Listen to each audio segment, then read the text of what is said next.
Okay, everyone. That's really good timing. I just walked up here and I've done 10,000 steps. Just as Lexi went. It's like a good time to start. So, welcome back. Session 3. Hope you've found the first 2 sessions useful and have started to introduce into your lives. Introduce into your lives some of the strategies that we've been talking through over the last 2 sessions. Just a little review of what we've covered. These are our 11 kind of strategies. The first 8 really are sort of specific strategies that we've worked through over the last 2 sessions. And obviously I'm going to keep adding in sleep and I'm going to keep adding in food as we go through the weeks, because sleep just has a huge contributing factor to our mental health as it does our physical health. So I'll keep dropping that in. And at the end of the 4 weeks and the 5th week, if you come, you'll have a big toolkit. And then it's up to you as to which of those tools you like that you want to use. Okay. Let's just have a little refocus on our objectives. There's 2 main objectives really. With all these strategies, they're really focusing on 2 things. One is to calm our limbic system, so to stop this fight or flight response being triggered, and also to reprogram our unconscious mind. I'll keep referring back to this diagram. This is what we're trying to reprogram, all this information that was stored in here. And we're doing that by changing three of our senses and using those 3 senses. So using those 3 senses to create strategies which we can then help to change what's stored in here. But we need to also remember about our filters and the fact that we're filtering information, and what is it that we're deleting, how are we distorting, and how are we generalising information that comes our way. Information comes to our conscious mind externally, but it also comes from the internal, and it's a lot of this that we're going to be dealing with on today's session.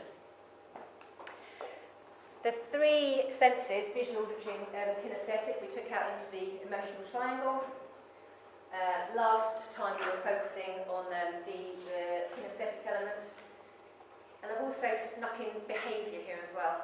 So obviously our emotional state affects our behaviour, but as a result of our last session, we then realised that our behaviour also affects our kinesthetic sense, and that directly affects our emotional state. So we focused on kinesthetic last time, and this time we're going to be looking at our auditory sense, which for me, I think, is the most powerful. But then I think I'm probably more of an auditory learner than I am visual or kinesthetic. So that's probably why I tend to find this one the most powerful for myself. So, we all know now that our limbic system is our emotional centre, and all animals have a limbic system to their brain. Some are more advanced than others. But lots of animals do feel emotions, and I sort of think about my dog, who feels excitement and feels happy and feels sad and feels fear, and also feels guilt, because I know that he feels guilty when he's done something wrong. He doesn't know when his ears drop, he's that feeling of guilt. So animals have these emotions, they experience these emotions, but humans do something slightly different that we're aware of to these emotions, and that is we label them. So we put a label on our emotions, and it's that label that's key. So if two people are experiencing the same thing, so for example, if I was going to say to you, Jackie, I'd like you to stand up here and just like you to present for 2 minutes on yourself to the rest of the group. And if I was going to say to Claire, to you the same thing, both of you would have a similar physiological response. And the response would be an increase in heart rate, sweaty palms, a bit of a dry mouth. You would get that physiological response. It would be a bit unusual if you didn't. But depending on how, if I left you for a couple of minutes, how you then processed that response in your mind, how you then labelled that response, would then affect the way that you then behaved. So if Jackie was going to label it as, oh, I can't wait to get up there and talk to this crowd of people, her behaviour would be very different if Claire thought, oh my God, I hate public speaking, I'm so bad at it. This is all language. Yeah? All you've said is certain words to yourself, but those words are going to affect directly your behaviour. Don't worry, I'm not going to get you to stand up and group. So it's important for us to realise this, that the words that we attach to our experience becomes our experience. I'd like you all for the moment just to close your eyes, try not to nod off for me. And what I'd like to do is I'd like to clear your mind of all thoughts. No thoughts at all. Off you go.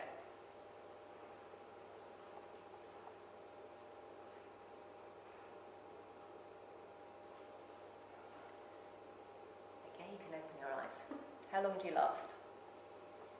It's very difficult. Because even when a thought creeps in, you're saying, I'm not supposed to be thinking of anything, go away. But then you're thinking of something because you're saying that to yourself. Your mind is constantly doing that. It is talking to you all the time. But what's interesting is, what is it saying to you? Because you're not consciously aware of it. But it's doing it. It's repeating it to you. I'd like you now to close your eyes. And I'd like you to just watch your thoughts come and go. And as a thought pops into your head, I want you just to pop it on a cloud and just watch it float off. And as that one floats off, just wait for the next thought to come. Pop that one on a cloud and watch that one just float off.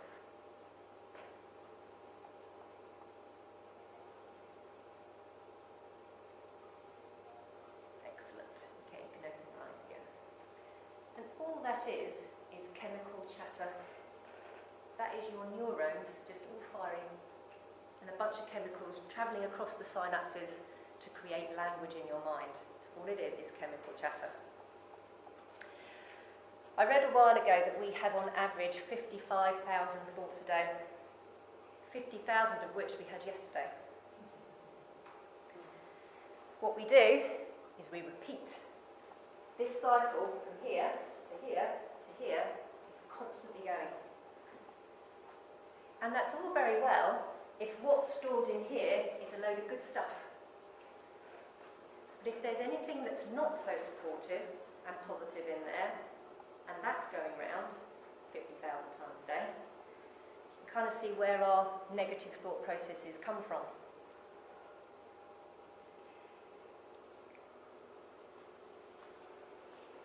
I don't know if you've heard the term GIGO, computer term. It stands for garbage in, garbage out. The thing is, us humans tend to be garbage collectors. We do. We collect rubbish. One thing we do is a great saying, humans remember compliments for minutes and insults for years. We tend to focus on the negative.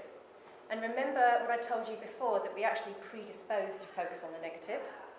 We're actually programmed to do it because that's how we survived. If we weren't out there looking for threats, the human race would never have got to this point. So we're actually programmed to look for the negative. What we have to do is consciously look for the positive. What's also interesting in this is that, say if I send out some evaluation forms at the end of this course and I get them all back in, and there might be one negative comment out of all of them. But what do? You focus on that negative comment. But it's that makes you good, because it makes you improve. But even so, it's the thing that just sticks in your mind. It's the thing that stays there. The other thing we tend to do as humans is when someone does compliment us, what do we say to ourselves? Well, they don't really mean it. They're just trying to be nice. Yeah, sometimes we find it really hard to accept compliments. So not only are we focusing on the insults, we're also disregarding the compliments. And these negative thoughts are going round and round in a never-ending flow. Imagine if your body never eliminated waste products. Imagine what your body would look like.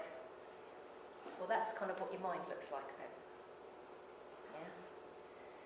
But the thing is, it's very difficult to eliminate from your mind. Because if you think you're having 50,000 thoughts a day, you think of how long you've been alive for, you think of how many times maybe that negative language pattern has gone round in your mind. That program is well entrenched. That neurological pathway is there. So how do we get rid of it? We can't just suddenly delete it. What we need to do is consciously replace it with something else, so that eventually the new pathway gets used more often than the old pathway. And eventually the old pathway gets less and less prominent. It may always be there a bit. It may be impossible to get rid of it completely, but what we want to do is make it less and make a positive pathway more prominent. So, what we need to think of is the fact that we mustn't give ourselves, or others for that matter, negative labels. Very easy to Google this. I googled negative labels.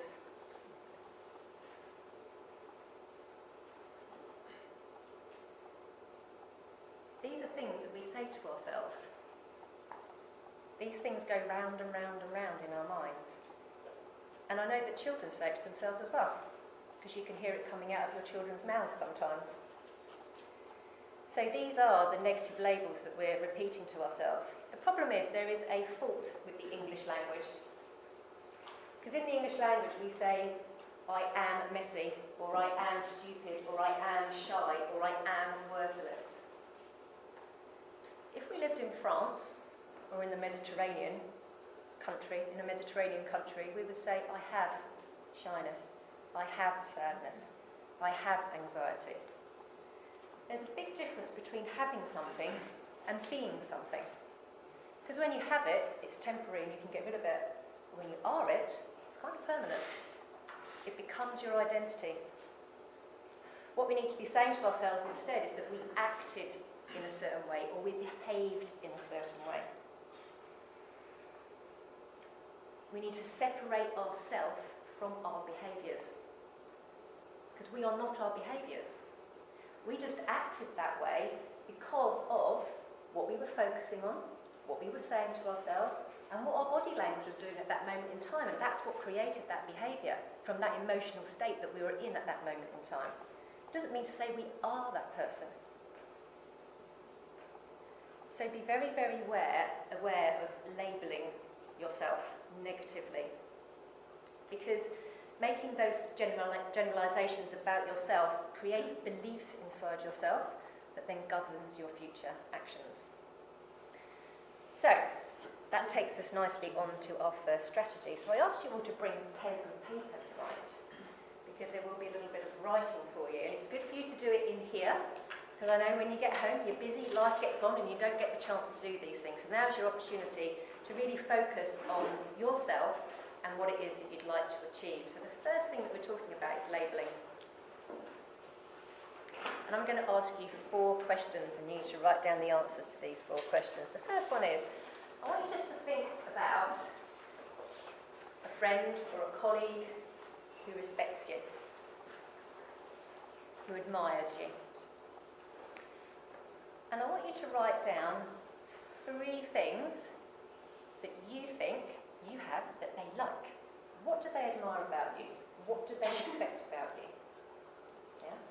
I want you to write down 3 things if you can. This is a really hard exercise to do. And the harder you find it, the more you're giving yourself negative language patterns. Yeah? Those that find it easy, they will be talking positive to themselves. So, just write down 3 things. 3 things as to why a friend or a colleague would respect and admire you.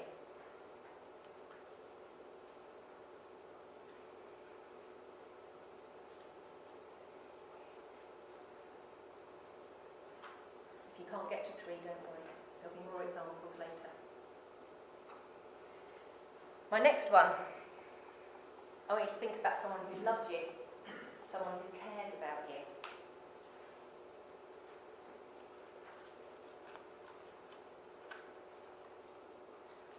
And again, I want you to write down 3 things as to why they love you. What do they love about you? What makes you lovable?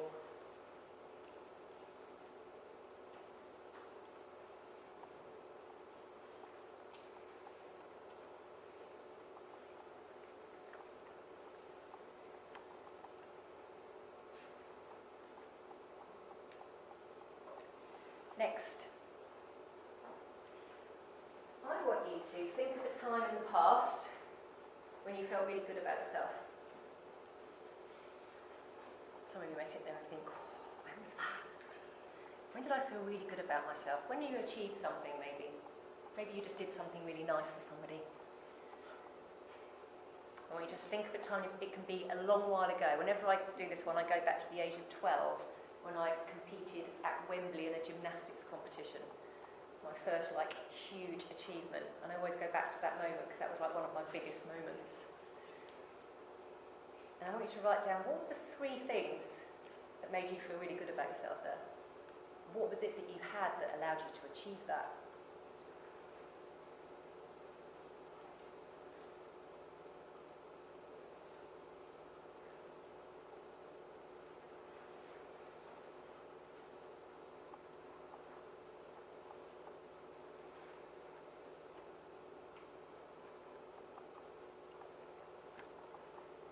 Okay, and the last one is the hardest question.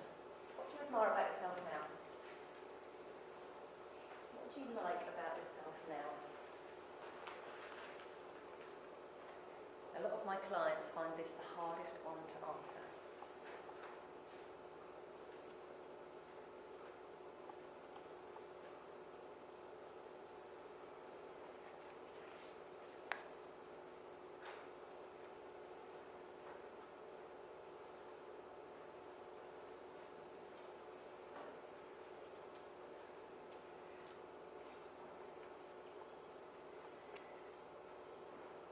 If you're struggling to think of 3, each one, here's a little list for you.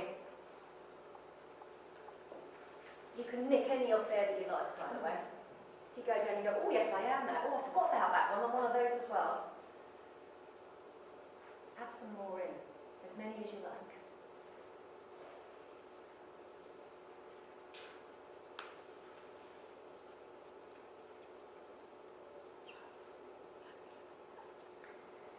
So now, if you did that first exercise with the 4 questions, that makes 12. You should have hopefully at least 12, and with a few additions, maybe you're up to around 15.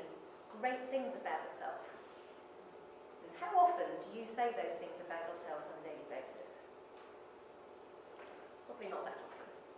Yeah? How often are you saying the negative things to yourself? Maybe slightly more often than we're saying the positive things. It's really hard to do this. And I think growing up, particularly in the era that I grew up in, maybe slightly before my era, it was very much of, to be seen and not heard. Don't boast. Don't boast about yourself.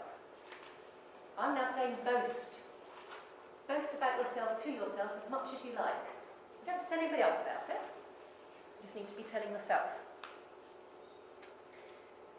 With those adjectives you've got, that 12, 15, 20 adjectives, you can either do it now if you like, or when you go home, I want you to take an A4 sheet of paper, and I want you to write them in a list on that paper, and I want you to stick it on your bedroom mirror. And every morning you wake up, I want you to say it to yourself. And every evening when you go to bed, I want you to say it to yourself. These are a couple of my clients, these are old ones, but they have these pinned to their bedroom mirror, and this is what they say to themselves every morning and every evening. I would then suggest you take a photograph of your list and you keep it on your phone, and every now and again just have a little look at it, just to remind yourself what a fantastic person you are. What we're trying to do here is we're trying to block out that negative language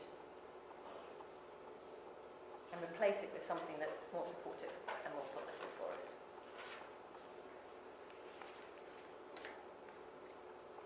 Moving swiftly on. I don't know if any of you read any of Anthony Robbins' books. He was a bit of my mentor in the early days. I loved a bit of Anthony Robbins. But nothing in life has meaning except the meaning that we give it.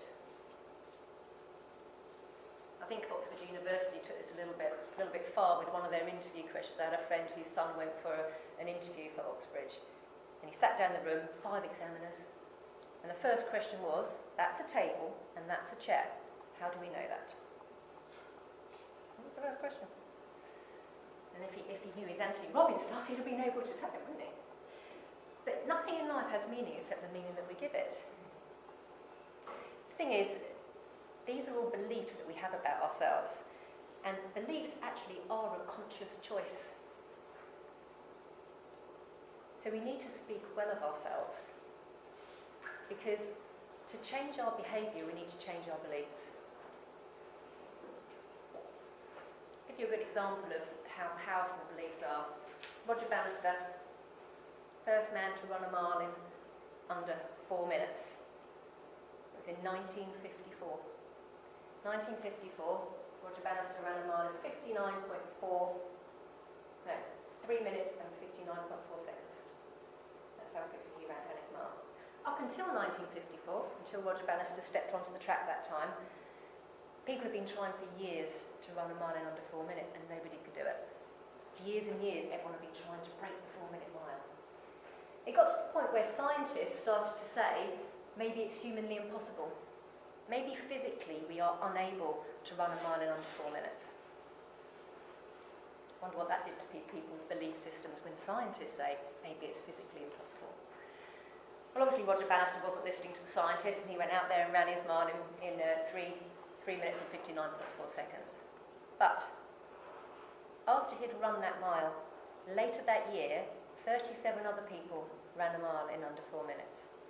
And in 1955, over 300 people ran a mile in under 4 minutes. Because he'd changed their beliefs. Suddenly they believed it was possible. And that made all the difference. That is the power of our beliefs. So what you believe about yourself is totally governing your future actions. So, one other way that we can change our beliefs is to write affirmations about ourselves. Has anyone done affirmations before? Yes, some of you have. What an affirmation is a positive sentence about yourself. And it can be about something that you'd like to change, possibly, in your life. But it comes with a certain set of rules. Rules number 1 is the affirmation needs to be in the present tense. So, I have it now already. I am this person.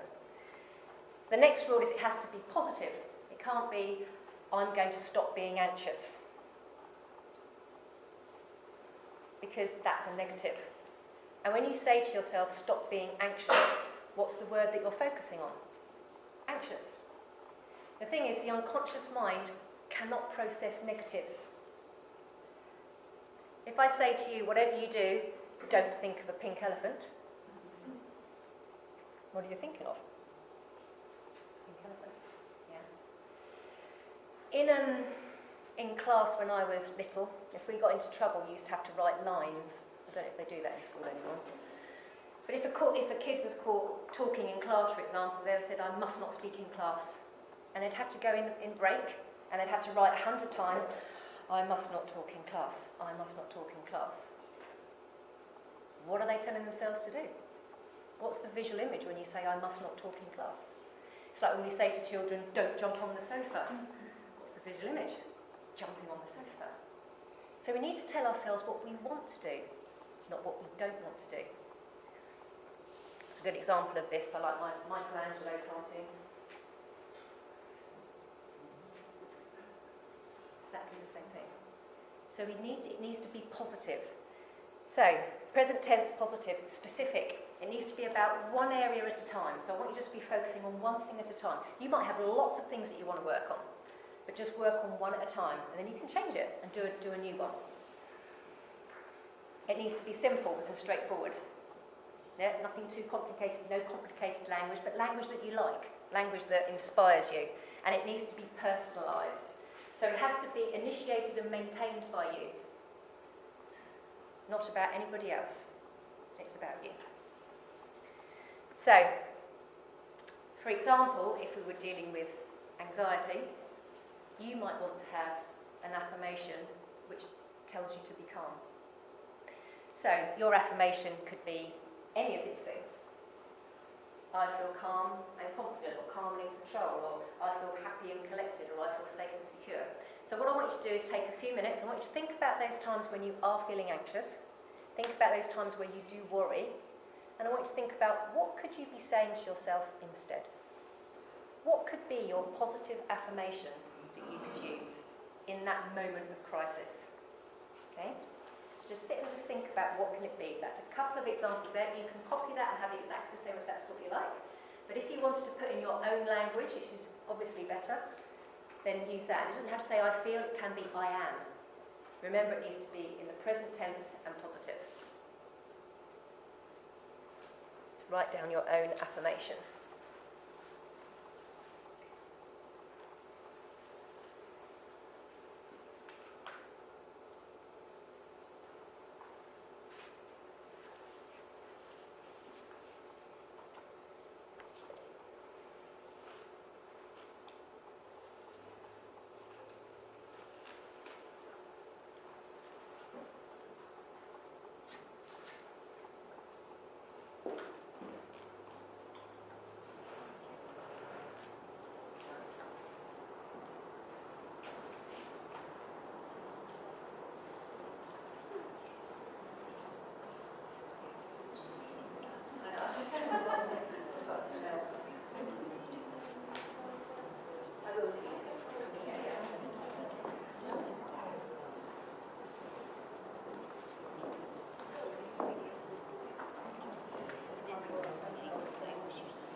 Share notes with the person next to you, feel free.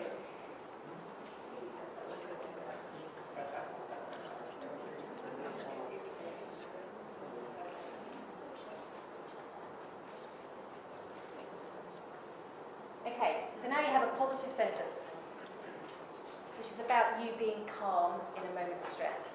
Now, this sentence will be no use to you if you just use it when you're stressed. It's not going to work.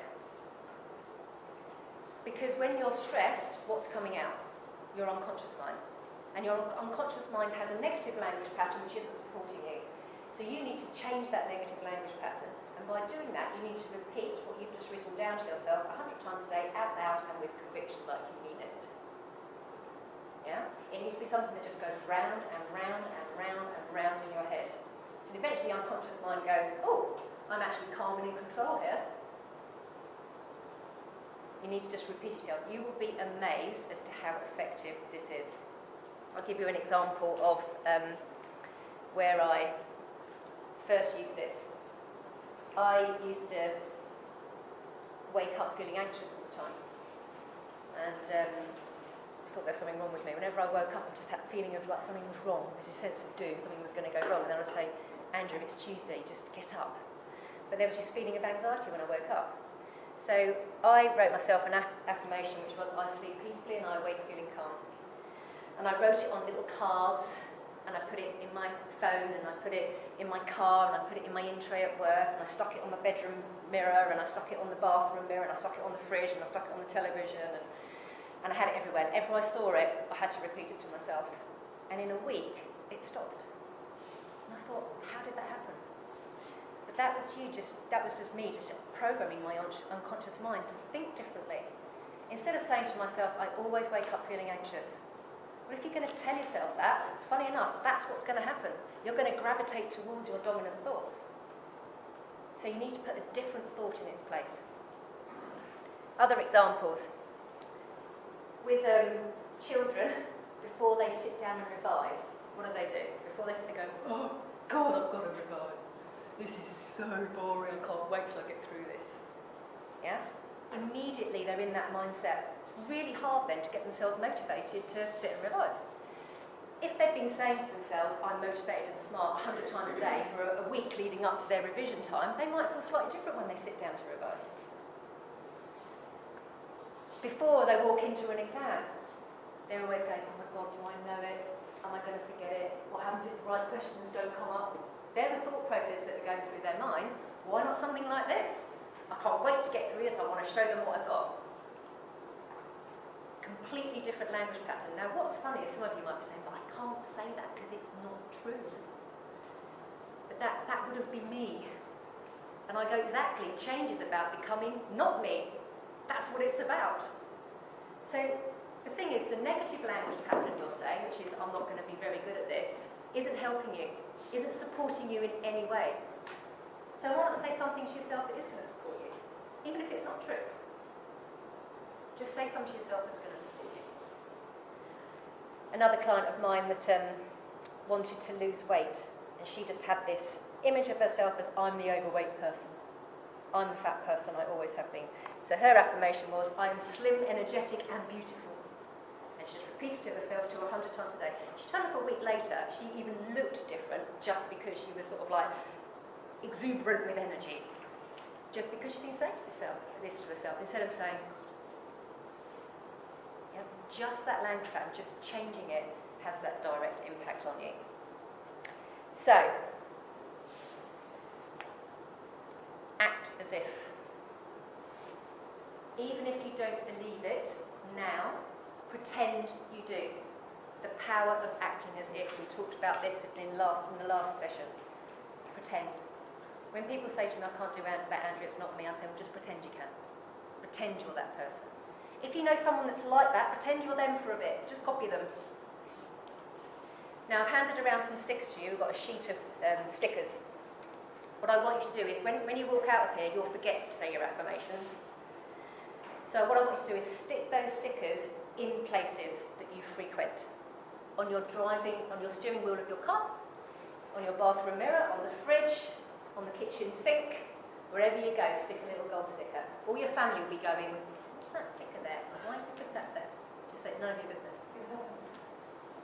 And whenever you see your sticker, you have to say your affirmations. And if you can say it out loud, then do. If there's other people in the room, you might not want to, but you might want to, depends who's in the room with you. But then you say it out loud in your head, and you see it with conviction, like you mean it. Because then your unconscious mind will start to believe that that's true. You see, the unconscious mind's like a 7-year-old, believes everything to be true. And it doesn't know what's real and what's a dream. Sometimes, you know, if you have a very vivid dream and you wake up and you feel like it really happened, that's the unconscious mind thinking this is real.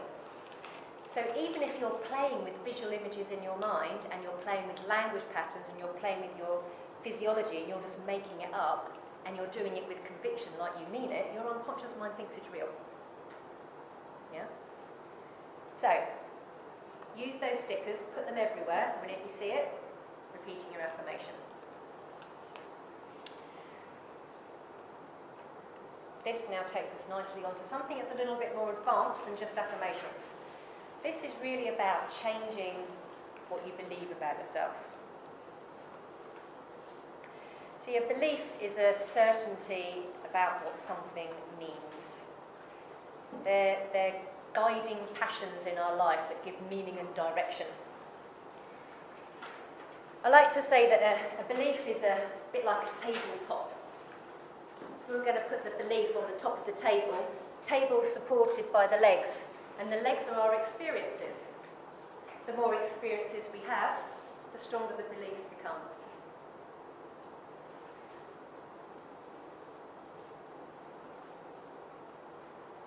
And beliefs come about by our experiences, the repetition of those experiences, and one other thing that's really important, and that is authority. If someone in authority tells you you are something, then you believe that to be true. So that is how beliefs start to come about. For example, a child who is told they are naughty enough times will believe that they're naughty. They will start to behave more naughtily because they think that's who they are. It then becomes their identity. So we have to be very careful with these negative labels because they affect our belief systems. If you recall, in my first session I told you the story about Sir Robert Winston, who told the women about their hot air balloon ride, and some of them believed they actually had been on a hot air balloon ride when they hadn't. That was because Sir Robert Winston told them they had. So they thought it must be true because Robert Winston said it is. Same with Roger Bannister. Scientists were saying maybe it's humanly impossible. So if scientists are saying it, well then it must be true. So this is where experience, repetition and authority results in our beliefs. But unfortunately, it's also what results in our limiting beliefs and what causes our limiting beliefs. How do these come about? Well, say we try to achieve something. Say if we're going to want to get a new job, and we go for our job interview. And we go along to the first interview and we don't get it. And we see this as a failure. So we think to ourselves, well, maybe I really won't be very good at doing this. So we go, well, I'll give it another go. So we try again. And what happens then? Maybe we fail again. Maybe we don't actually get it the second time. So then we start to think, maybe I'm really not very good at this at all. Maybe someone you trust reaffirms that. So maybe somebody says, like you're down the pub with some friends and they say to you, how many interviews have you got before? And you say, I've done a few. Maybe it's just something that's not for you. It could even be just a little passing flippant comment that's enough for you to go, you know, maybe they're right. Maybe I can't do this. Maybe it really isn't for me. So what happens again is the next time you try, you don't give 100%. And why do you do that? You hold a little bit back to protect yourself. Because if you did try fully and you still failed, then you really would be a failure. But the fact is, because you hold a little bit back and you don't give it 100%, you're guaranteed to fail. So you fail again. And it just becomes a self-fulfilling prophecy. What is fascinating with successful people in life is they don't do this. Do you know where they stop?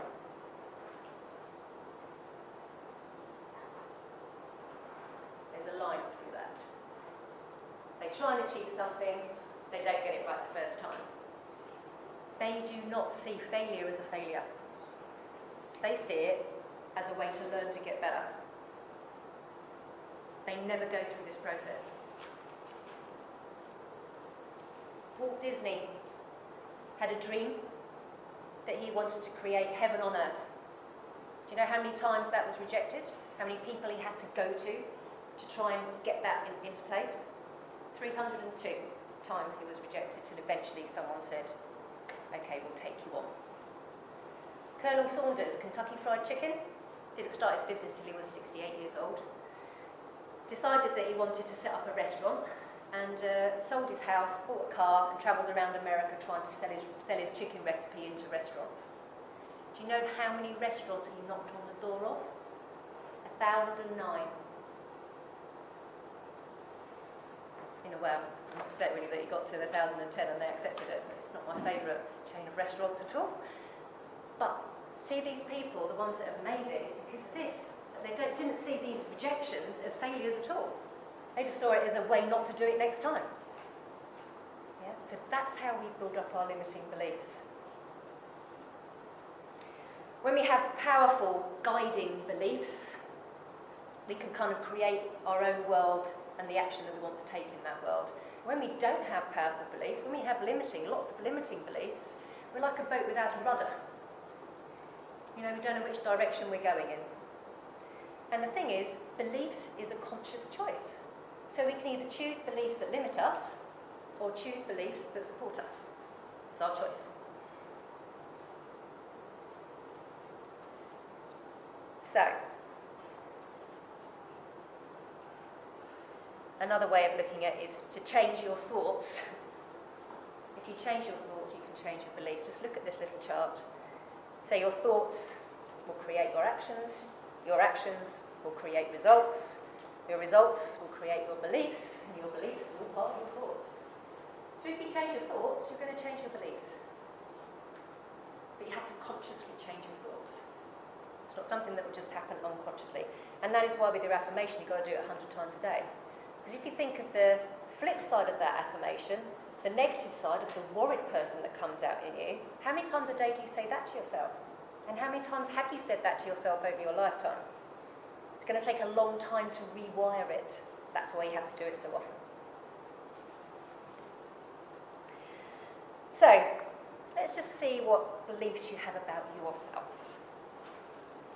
What I want you to do is I want you to imagine, take a clean sheet of paper, and I want you to imagine if I was going to open up the English Oxford Dictionary under your name, what would it say? I want you to draw a line down the middle of your page, and I want you to have a list of all the good things it would say about you, and maybe some of the bad things that may be on that list. Just write down who are you? Good things and bad.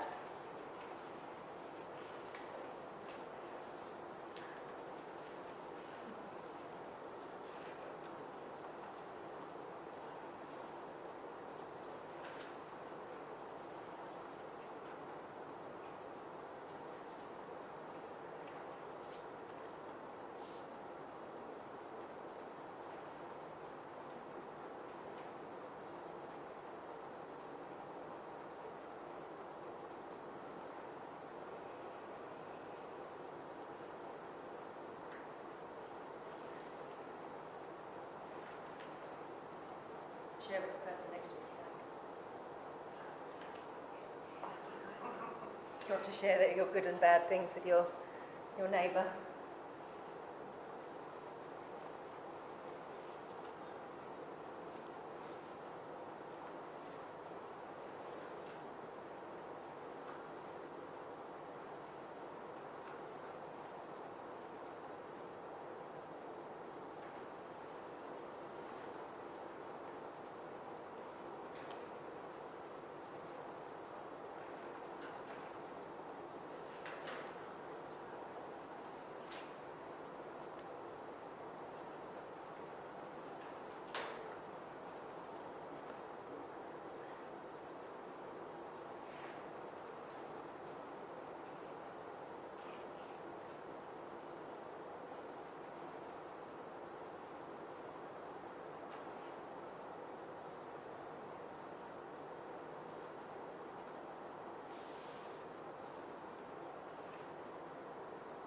Okay, let's just stop you there. Does anyone not have any bad things at all? Hands up. Does anyone have a longer bad list than good list? Anyone have longer good list than bad list? I want you just to look at your bad list for a moment, just look at a few of those things. And what I want you to do is I want you to choose one, the one that sticks out the most to you. This is a limiting belief that you have about yourself, by the way. Whatever that bad thing is that you wrote about yourself, it actually is a belief that's stopping you. When I did this exercise, my belief that I had in myself was that my opinion wasn't worth anything. That was my belief. It took me a while to work this one out, by the way. And I know where it came from. Because of my upbringing with my stepdad, who was a bit of an authoritarian figure, and never let us express our opinion around the dinner table. And me and my sister would generally end up in tears, and that would be the end of the meal. And that was most meal times. I tried to avoid meal times as much as I could. But I could never say what I wanted, and if I did want to say what I thought was my opinion, I was always shouted down, to the point where I just thought there's no point saying anything anyway, then, is there? So that's kind of where it started from. Mine. What I want you to do is I want you to highlight one of them, and this is the one that we're going to work on.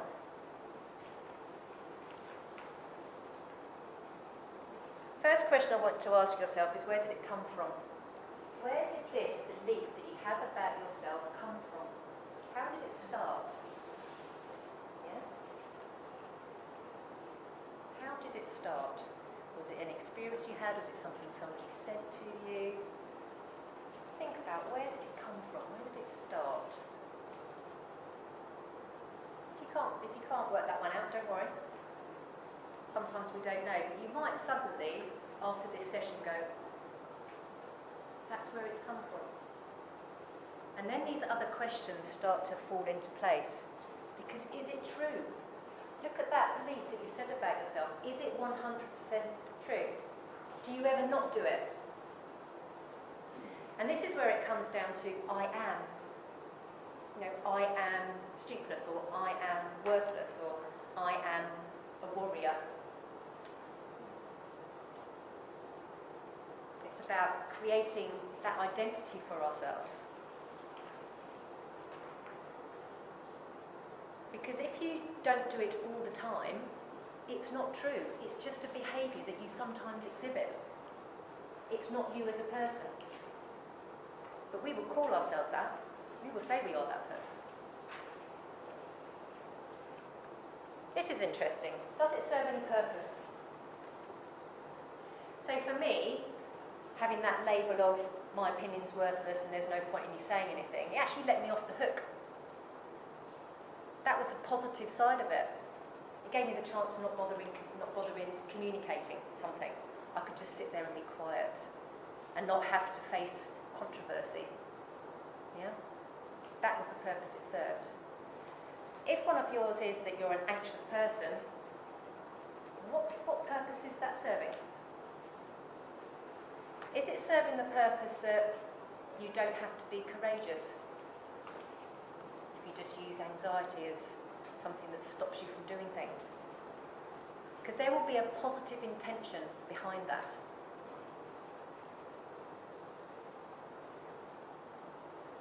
How does it hold you back? What does it stop you from doing? Who does it stop you from becoming?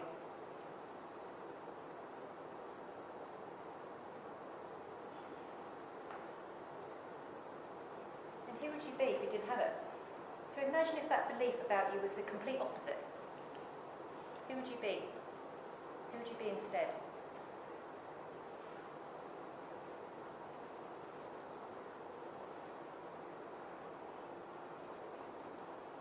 And this is something I'd like you to write down, which is going to be the opposite of what you did believe, this limiting belief. I want you to write down, what would you like to believe instead?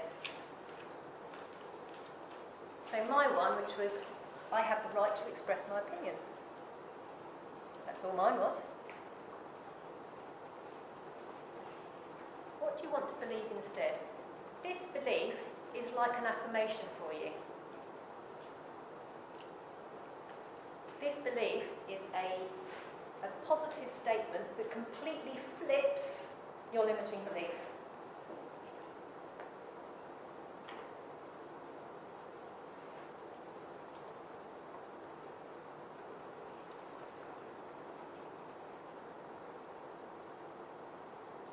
I had this light bulb moment when I was up at university in my first year, and I did a course. One of my modules was Management of Human Resources, and we had a brilliant lecturer.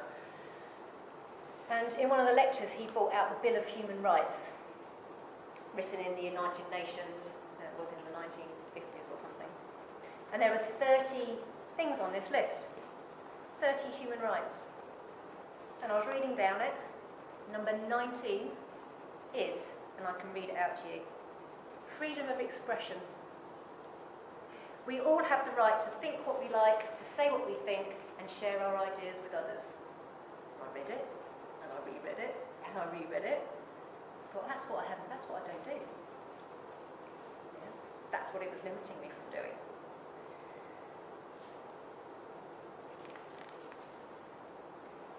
So, what you need to do now is, with that old limiting belief that you've got at the top there of who you are, I want you to put a cross through it. Just cross it out. Put a line straight through it. Because that belief is not serving you. That belief is not supporting you or helping you in any way.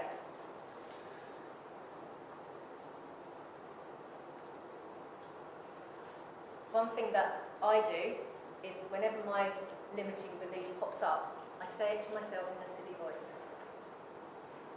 So I belittle it. I say to myself, my opinion's worthless. That's the voice that comes out, which makes me giggle. Because it's stupid, isn't it? I mean, it's a stupid thing to say to yourself. So patronise it, put it down, put it into a silly voice. And then tell yourself what the truth is. The truth is your new belief. An example of it would be, this was my one. I added that bit on the end.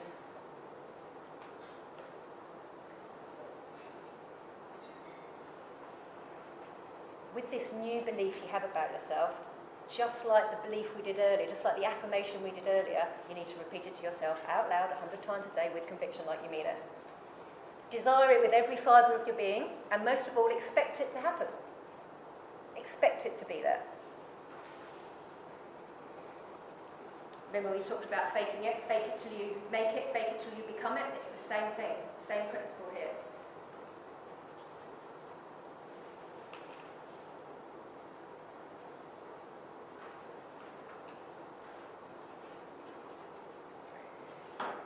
And what you might find is you edit this. So this narrative that you now have for yourself, it's fluid, it changes, it doesn't have to be set in stone. It can change, it can move. So edit it daily. If you want to change it slightly, but always keep it positive. And sort of make it a theme that you run. It's a theme that you run now through your life. This new belief you have about yourself, instead of the old belief. It's important to remember here that you mustn't blame parents, education, abilities, age, intelligence, opportunities. Because when we blame those things, it's taking the control away from us. And only by passing blame, all we're doing is just not taking responsibility. responsibility for ourselves. And they're actually all excuses that are all limiting beliefs. So if we blame our upbringing for the way that we are now, that is just a limiting belief that we hold.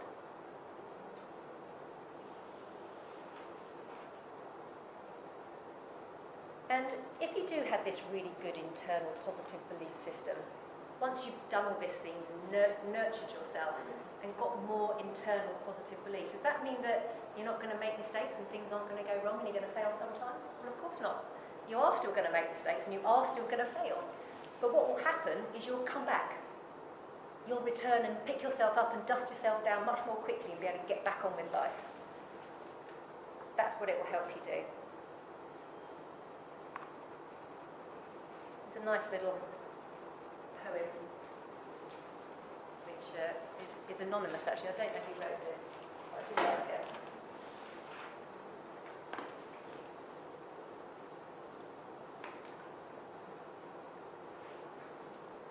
So if you master your thoughts, you master your destiny. Become the master of your thoughts. Become aware of them and make sure you're supporting yourself and labelling yourself positively. Okay, that brings us to the end of the psychology bit. Just onto a little bit of nutrition. So, what we talked about, glycemic index, gluten. So this is my next one, cow's milk. Now, I'm not saying we should all stop drinking cow's milk. I'm just saying this is something that has really helped me.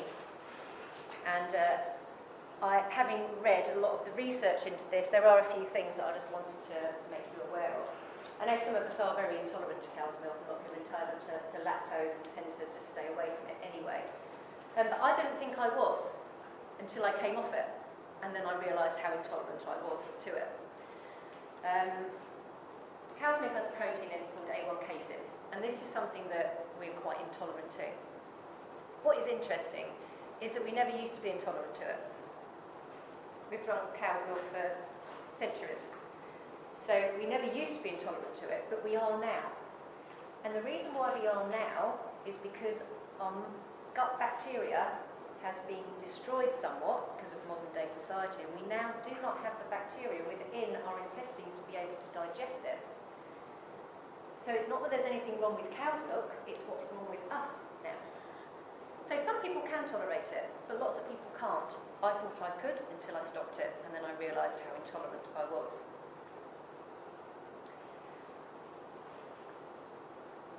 This A1 casein contributes to inflammation, contributes to anxiety, IBS, and skin conditions.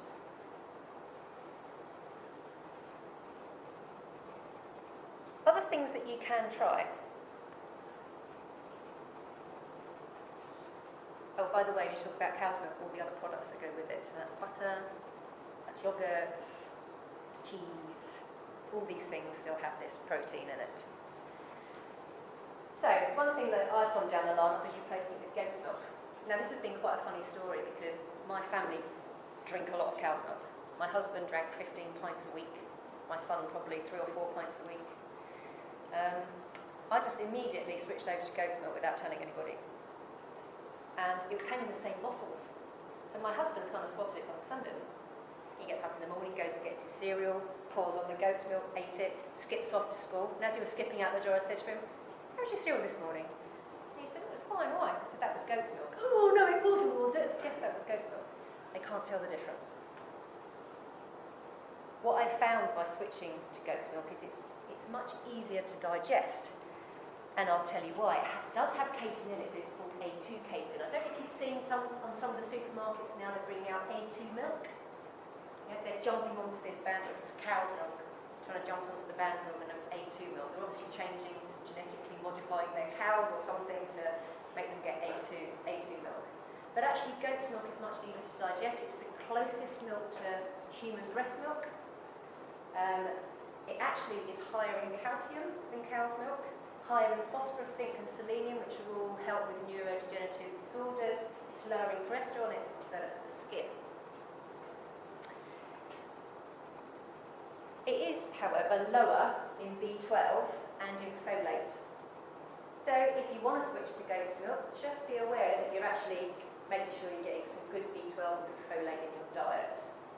And that would be through meat, fish, eggs, vegetables, broccoli, green leafies. You can also replace it with other milks like nut milks, almond milk, hazelnut milk. You can replace it with oat milk. I find oat milk the easiest. It's just very tastes nothing, it's very bland. The jury is out at the moment on coconut milk and soy milk. Recent research has shown that they can irritate the gut. The reason for coconut milk is it is slightly processed, so it does cause inflammation in the gut, and also soy milk is quite high in phytic acid. Phytic acid is a real irritant to the gut. So if you can opt for these other milks, then I advise that you do, and just be wary of your coconut milk soy milk. Though I would choose soy milk over cow's milk if there was no other option available. So that's the summary on the microbiome. I'll obviously be going into a lot more detail about that on the 8th of July. So in summary today, these are the only 3, but it took us a long while to go through them, but now you've done all the hard work, you're ready to go. On your labelling, your affirmations and your empowering beliefs. And then just become aware now of cow's milk. If you don't stop it completely, just try reducing it and see how you feel. Just become aware, monitor how you feel as a result. Just also to make you aware that there is further support on my website, talked about last time, so make sure that is still there available for you. And then I just want to leave you with one little thing that I heard from someone the other day, which was really quite funny. So if you don't like something, if you're not happy about something with yourself or something that somebody's doing, then ask yourself, can you change it? Can I do anything about the situation? Can I make it better? And if you can, then change it. And if you can't, change the way you think about it. Change your thought process. Excellent. Thank you very much. See you all in 2 weeks' time for our 4th session, which will be on visual strategies. Thank you very much. Thank you.